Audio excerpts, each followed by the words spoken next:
Good morning. It's a misty, frosty morning. There's the blacksmith shop. I actually finally began to work on it again. But what I want to show you is some updates. Not so much the blacksmith shop, but my neighbor was here with his small backhoe, and there's things to show you. This doesn't have to do with the small backhoe, but I called this the ding. And another friend of mine and I gathered the parts together, and then that way they won't freeze into the ground, and I'll see if I can put it back together. But if you would Google, or not Google, but search on my site D-I-N-G, ding, that's what we're calling it. It's German for thing, because it has no better name. All right, here. Now, this is a bis, is what I call them. It's a contour irrigation ditch. It's not exactly a bis because this is almost on a perfect contour. But I am refilling it. It hasn't had water running in it for quite a few years. And I can do that because of what my neighbor did with his little backhoe right there. So let's go over there. That's where we were. This is now where we are. And you can see the water is flowing. And this is what the neighbor did. He, it's archeology really, because this is not a new idea. There had been something where that makeshift bridge is, and this water largely is coming from a spring that's up in there. And he managed to find a wall, a buried stone wall that's right sort of underneath where I'm pointing the camera. All right, now we're gonna head on upstream. I won't go through there, but I'll go around. That's where I was.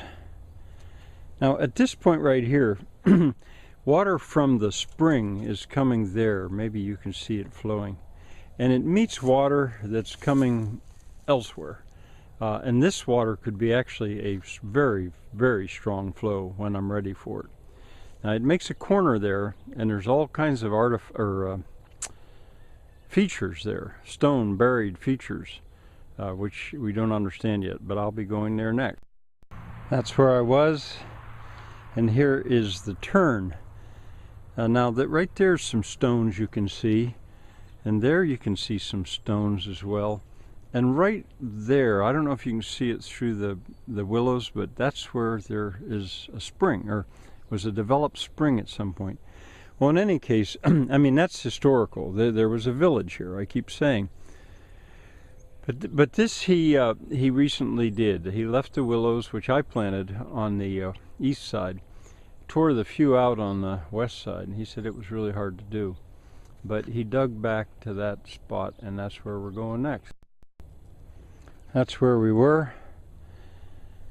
And here, once again, my neighbor is very convinced that he was going along a wall, a buried wall, right in here. I did not know about that wall, although I was not that surprised. And this water, well, what I want to do here is set up a water wheel, a breast wheel, and I want to use that to do it. That's why he widened it at that spot. And this water, well, it's a little too complicated to explain probably, but there's a large diameter pipe that goes underneath what I wanted to be a road. And the water comes in from underneath that building where there's a water wheel waiting to be developed. It's in there, but the building itself is quite precarious. But that's now, let's see, while I'm here, that building is crooked, no problem. I mean, I can just very easily straighten it up. It's only up to the rail height. It was actually, the other day, it was laying in pieces down there, and I put it back together. It took a couple hours because I changed where the door was going to be. That's the mate to that building over there, which also is leaning quite severely. But I'll get, it's better already, and I'll get into it. Once again, I'm going to change the entrance and things. But now we're going to go over there. That's where I was. Got a couple of cats helping me out here. And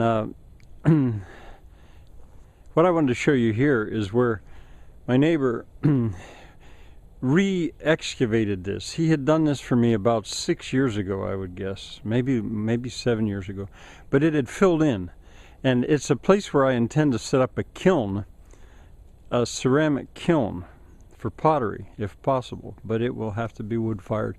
And what makes it, well, a lot of things make it quite tricky. I did have a very big stove, soft coal and wood furnace here set up, which is now up in that building.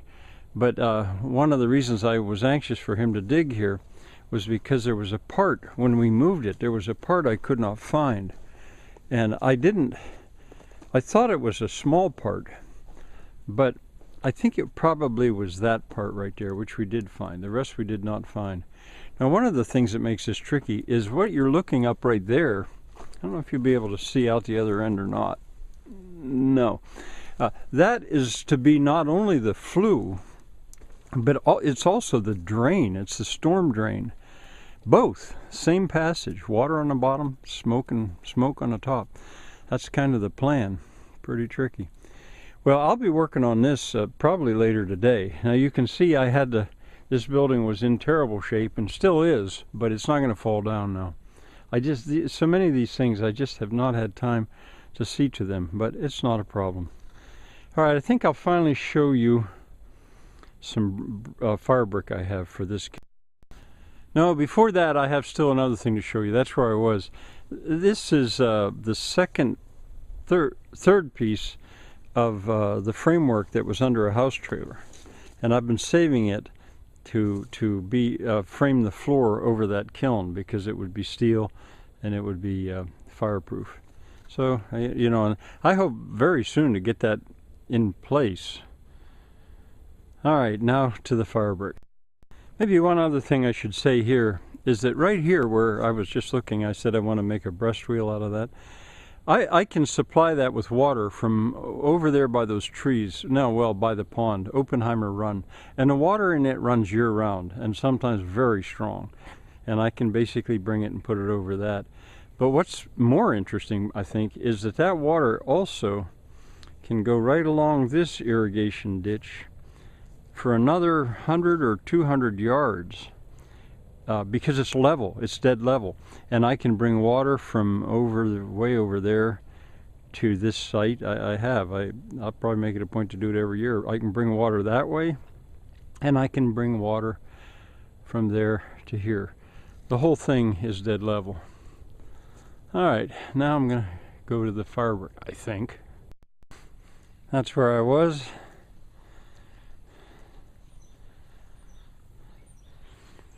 And here's the fire brick, which I really need to restack, I think, today. Because if it freezes against each other, I won't be able to get it apart until it warms up again without breaking them. And I don't know how far that fire brick will go. It was given to me. It's been used elsewhere. But we'll use as much as we can to make the kiln itself. I'm thinking the firebox will have to be outside the kiln. Yeah, maybe that's obvious. And I'll make it the right size to burn half of a standard pallet so I can fuel it with pallets. And that's the plan. All right, lots more to tell you about, and this is one of those sites that I haven't been back to for about a year, but as soon as I start working on a site, it begins to look a whole lot better. Okay, bye for now. The billy goat, friendly billy goat.